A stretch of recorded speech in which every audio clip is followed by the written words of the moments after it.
আপনি কি ভেবে দেখেছেন কখনো নায়ক সুপারস্টার মহেশ বাবু, নায়িকা বলিউডের বিউটি কুইন প্রিয়াঙ্কা চোপড়া এবং ডিরেক্টর এস রাজামৌলি? এই মুভিটি কেমন হবে? শুধু সিনেমা হল কাঁপাবে নাকি পুরো বিশ্ব কাঁপিয়ে দিবে?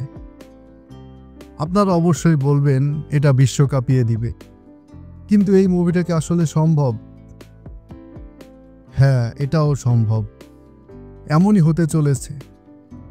এস রাজামৌলির পরিচালিত মহেশবাবু ও প্রিয়াঙ্কা চোপড়া অভিনীত মুভি আসছে 2026 সালে। দক্ষিণ ভারতীয় সিনেমার সুপারহিট নির্মাতা S Rajamouli blockbuster hit Baahubali সিরিজের 2 সিনেমা দিয়ে নিজেকে অন্যান্য উচ্চতায় নিয়ে গেছেন তিনি।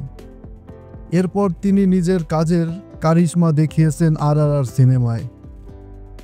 তারকাবহুল সেই সিনেমা অস্কারেও বাজিমাত করেছিল।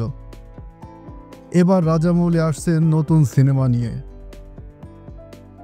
আর চমক জাগানিয়া খবর হলো, আর সেই সিনেমায় যুক্ত হচ্ছেন দেশি গাল খ্যাত আন্তর্জাতিক তারকা প্রিয়াঙ্কা চোপড়া। এই সিনেমা দিয়ে প্রিয়াঙ্কা চোপড়া 6 বছর পর ভারতের চলচ্চিত্রে অভিনয় করতে যাচ্ছেন। আফ্রিকান জঙ্গলে রোমাঞ্চকর অ্যাডভেঞ্চার ভিত্তিক চলচ্চিত্র হিসেবে এটি নির্মিত হবে। মুক্তি পাবে বিশ্বজুড়ে। এতে মহেশবাবু একটি অনুসন্ধানকারী চরিত্রে অভিনয় করবেন। তার চরিত্র দেখা যাবে লর্ড হনুমানের বৈশিষ্ট্য। প্রিয়াঙ্কার চরিত্রটি হবে শক্তিশালী এবং অ্যাকশনে ভরপুর। আর প্রিয়াঙ্কার চরিত্রে কোনো এক দেবীর ছায়া দেখা যাবে। রাজামৌলি দীর্ঘ 6 মাস ধরে প্রিয়াঙ্কার সঙ্গে বৈঠক করছেন এই সিনেমা নিয়ে। অবশেষে তাদের মধ্যে সমন্বয় ঘটেছে। পরিচালক তার সিনেমার জন্য একজন গ্লোবাল স্টার খুঁজছিলেন, আর সেই তালিকায় তার প্রথম পছন্দ ছিলেন প্রিয়াঙ্কা।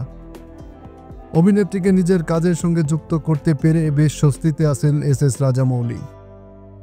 সিনেমাটির শুটিং শুরু হবে ভারতের পাশাপাশি যুক্তরাষ্ট্র এবং আফ্রিকার জঙ্গলে। 2025 সালে শুটিং শুরু হবে এবং 2026 সালের শেষ পর্যন্ত চলবে। 2026 সালের শেষের দিকে অথবা 2027 সালে বড় পর্দায় মুক্তির লক্ষ্যে নেওয়া হচ্ছে সব প্রস্তুতি। সবকিছু ঠিকঠাক থাকলে ভারতবর্ষ সহ পুরো বিশ্ব একটি চমৎকার মুভি উপভোগ করতে পারবে।